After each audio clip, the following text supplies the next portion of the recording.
don't know what went wrong because I reported the images that he'd sent me.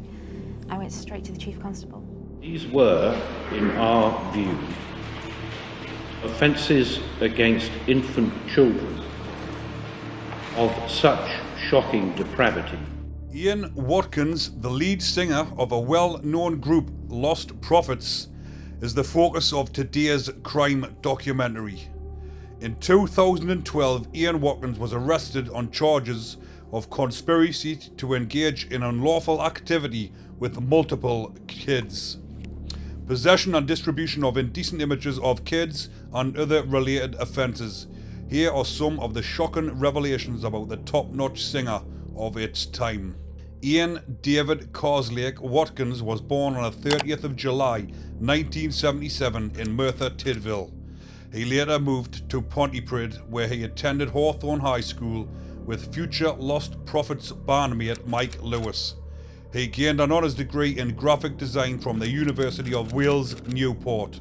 Watkins grew up listening to mostly American rock and metal artists, and in 2004 mentioned the band Faith No More as his biggest influence. He was the lead singer and frontman of the rock band Lostprophets, which he co-founded with Lee Gear's debut in 1997 with Watkins as the lead vocalist. It released 5 albums between 2000 and 2010. Selling millions of albums worldwide, the band had 2 top 10 singles in the UK and a number 1 in the US alternative chart, alongside winning multiple music awards.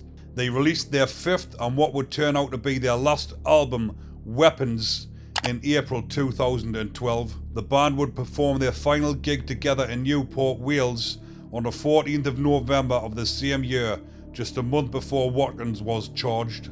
As far as Watkins' arrests and convictions are concerned, the police had information about Watkins as far back as 2008, but it wasn't until 2012 that he was charged. He had long protested his innocence from the day of his arrest in 2012 up until the day of his trial a year later, when he finally admitted what he had done.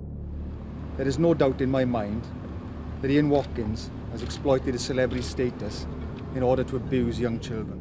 Watkins was described in court as a determined and committed paedophile. These were, in our view, offences against infant children of such shocking depravity that a very lengthy sentence of imprisonment was demanded. Joanne Majelisk, an ex-girlfriend of Watkins, recalls him displaying multiple graphic images with minors or paraphernalia of drugs as early as 2010. Appalled by the content, Joanne had made multiple complaints with South Wales police, though very little action was taken at the time. I don't know what went wrong because I reported the images that he'd sent me. I went straight to the Chief Constable. In 2010, an Australian woman who had also come forward accusing Watkins of assaulting her child, though the allegations were not investigated any further by the authorities. During the recording of the band's 4th studio album, The Betrayed, in 2009, Joanne was made aware by Watkins that he was abusing a 2-year-old in California whilst the band was recording in Los Angeles. Joanne contacted the child's parent, who had also reported him to Welsh authorities, though again no further action was taken to investigate the matter. Watkins was first apprehended in June 2012 in connection to 2 various drug charges, and he was granted bail shortly afterwards. Watkins had already attracted attention from Welsh law enforcement after several friends reported that he was regularly smuggling cocaine and methamphetamines from Los Angeles.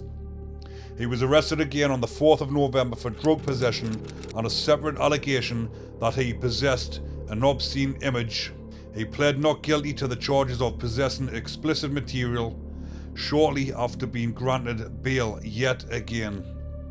He was arrested a 3rd time on the 17th of December 2012 due to another drug possession charge. South Wales police immediately conducted a search of his home and computer in connection to the prior investigation. On the 19th of December, he was charged at Cardiff Magistrates Court with conspiracy to engage in lawful activity. He plotted to abuse 2 babies with their mothers in text and internet messages in which he spoke of his desire to cross the line and to intoxicate 1 young victim by blowing crystal meth smoke into the child's face. Moreover, the 2 women aged 21 and 24 had also sent him indecent images of children who were as young as 10 months old. They were also sentenced to 14 and 17-year prison sentences. Apart from these revelations, he attempted rape of a very young child in a hotel room in Shepherd's Bush, London in April 2012, and also get 1 16-year-old girl to dress in a schoolgirl's outfit and then video her in unlawful acts. Watkins was initially sentenced to 29 years in prison, and the judge granted an extended license of an additional 6 years, pushing it up to 35 years. Watkins will have to serve at least 2/3 of his sentence before he is eligible for parole, meaning he won't get out until sometime in 2033 when he is in his 50s. In March 2018, Watkins was found with a mobile phone. He was accused of using the phone to maintain contact with a girlfriend outside of prison, but he denied the charge, claiming it did not belong to him, but to 2 inmates who forced him to hide it for them. He refused to give their names, citing fear of a violent retribution. A charge for the phone was also found in his cell. Watkins claimed he still received fan mail from Lost Prophet fans, and the men wanted him to help them take advantage of the women, writing in as a revenue stream. After a 5-day trial at Leeds Crown Court in August 2019, he was convicted and sentenced to a further 10 months in prison to run consecutively with his existing sentence. On the morning of the 5th of August 2023, Watkins was taken hostage and stabbed by 3 other inmates at HMP Prison Wakefield, which is also known as Monster Mansion, and he was freed by prison officers 6 hours later. Police later confirmed his injuries were not life-threatening. A report by the IPCC watchdog found several missed opportunities in the investigation of Watkins' case. The details of the report are as follows. An alleged victim and her parents were not visited by officers following Miss Majestic's complaint in 2008. Crime Stoppers reports from 2010 and reports from 2 witnesses in that year and 2012 do not appear to have been progressed, despite corroborating Miss Majestic's account. No actions were taken on Miss Majestic's email complaint to the ACPO inbox in 2011 that her reports had not been properly investigated. Furthermore, after the Ian Watkins case shocking revelation, several fans and retailers boycotted the band's music and merchandise. Several online retailers removed their albums from sale, and many fans took to social media to express their outrage and disgust.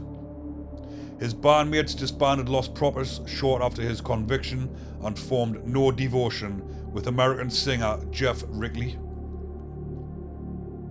The case of Ian Watkins, a prominent figure, sheds light on the fact that child abuse can happen in any setting, regardless of social status or reputation.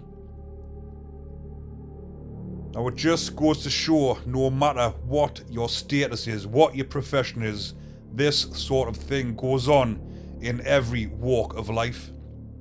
Ian Watkins is an absolute animal, and he will be in fear of retribution throughout his prison sentence, because the other inmates will love to get a hold of the likes of Ian Watkins and act out their own prison justice so that they can be the ones that tell people or go to the media and let them know that they were the one that got a hold of Ian Watkins. It doesn't matter which prison he goes on, which protection wing he goes on, he will become under attack from the other inmates, especially the inmates that have come down from normal location and they're on protection through drug debts or whatever. These are the ones that will be waiting to attack Ian Watkins for the severe crimes he was convicted of. Now, I'll leave that one there for now, people. Hopefully you enjoyed the content, and as usual, remember to comment, like and subscribe.